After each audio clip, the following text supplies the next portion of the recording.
नमस्कार मैत्रिणींनो, स्वागत आहे तुमचं आजच्या या नवीन व्हिडिओमध्ये। तर आजचा आपला व्हिडिओ आहे 3/4 स्लीव्ज आणि त्याला हाताला छोटी फ्रिल, जे आपण 1 इंचाची फ्रिल बनवतो ना ती फ्रिल। तर इथे बघा मी बाही इथं बाही 10.5 इंचाची आहे, तर त्यातनं 1 इंच कमी केलं तर 9.5 इंच येतं, पण आपल्याला शिलाई मार्जिनसाठी सुद्धा 1 इंच लागणार आहे, म्हणून 10.5 घ्यायचं आणि वरून कॅप हाईट मी 3.5 इंच घेतलेली आहे। आणि इथं फ्रिलसाठी बघा मी कपडा घेतलेला आहे, तो घेतलेला आहे 3 इंचाचा। तर आपल्याला 1 इंचाची फ्रिल पाहिजे, त्याचा डबल 2 होईल आणि शिलाई मार्जिनसाठी आपला दोन्ही साईडने अर्धा इंच जाणार आहे। तर अशा प्रकारे बघा ही जी पट्टी आहे ती फोल्ड करून घ्यायची।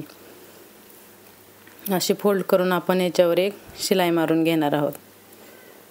आणि जर कपडा धागा निघणारा असेल तर आपण फ्रिल जरी इनविजिबल लावली, म्हणजे आतल्या बाजूने पूर्ण पॅक असेल कपडा, तर त्याचे धागे वगैरे निघत नाहीत। तर आज आपण याच पद्धतीने फ्रिल स्लीव्ज बघणार आहोत, तर तुम्ही व्हिडिओ शेवटपर्यंत बघा आणि आपल्या हाताला फिनिशिंग पण खूप मस्त येते। इथे बघा आता जो एक्स्ट्राचा कपडा आहे ना तो कट करून टाकायचा आहे। काही ब्लाऊज पीसचे खूप धागे निघतात, त्यामुळे मग नंतर आपण जो ओपन फ्रिल लावली ना तर त्याचे धागे निघून म्हणजे सगळे धागे निघून फ्रिल पण निघते। तर इथे बघा आपला जो दंडघेरा असेल ना, बरोबर त्या दंडघेराचे तेवढं निशाण घ्यायचं आहे। आणि शिलाई मार्जिन, आता तुम्ही शिलाई मार्जिन किती ठेवलंय त्यानुसार 1.5 इंच ठेवलं असेल तर 1.5 इंच, 2 इंच ठेवलं असेल तर 2 इंच। तर बघा अशा निशाण करून घ्यायचं आहे। आणि मी इथं 2 इंच शिलाई मार्जिन ठेवलं आहे, त्यामुळे इथं फ्रिल बनवायच्या अगोदर इथं साईडला पण मी 2 इंच सरळ शिलाई मारून घेणार आहे। अशी शिलाई मारून झाली ना, मग नंतर तिथून पुढे आपल्याला अशा छोट्या छोट्या प्लेट टाकायच्या आहेत। हे बघा अशा प्रकारे आपल्याला फ्रिल तयार करून घ्यायची आहे आणि एकसारख्याच आपल्याला प्लेट्स टाकायच्या, म्हणजे आपली फ्रिल ना छान दिसते। इथं बघा अशा प्रकारे अर्धा इंच आपल्याला फ्रिलमध्ये कपडा घ्यायचा आहे।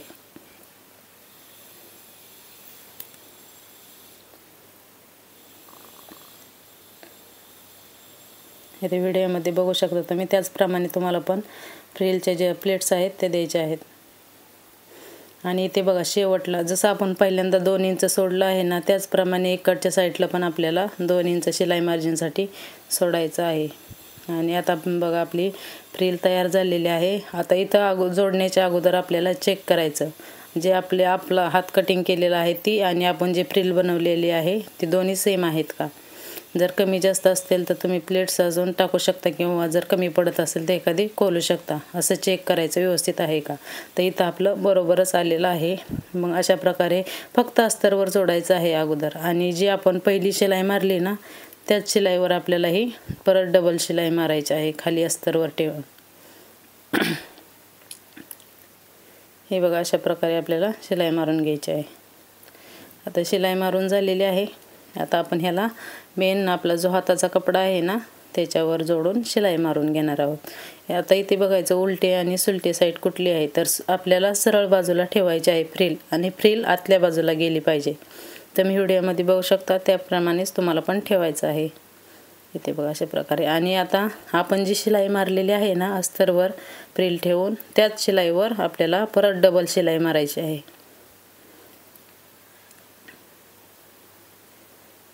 इथे बघा आपली शिलाई मारून झालेली आहे।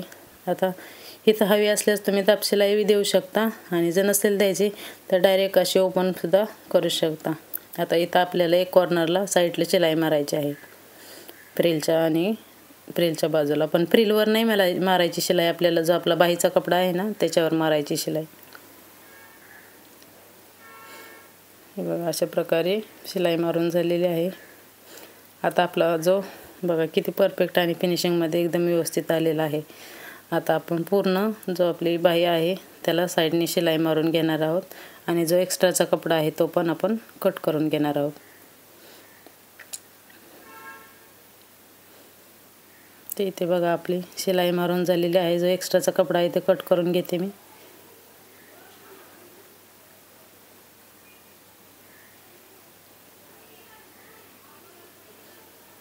बघा आपली कट करून झालेली आहे, आणि तुम्ही बघू शकता आपली फ्रिल स्लीव्स किती एकदम परफेक्ट फिनिशिंगमध्ये तयार झालेली आहे। आणि आतल्या उलट्या बाजूने पण आपली बाही एकदम फिनिशिंगमध्ये तयार झालेली आहे. कुठल्याही प्रकारचे धागे वगैरे निघणार नाहीत, काही नाही. एकदम व्यवस्थित आणि मस्त तयार झालेले आहे. व्हिडिओ आवडला असेल तर प्लीज व्हिडिओला लाईक करा आणि चॅनलला सबस्क्राईब करा. थँक्यू.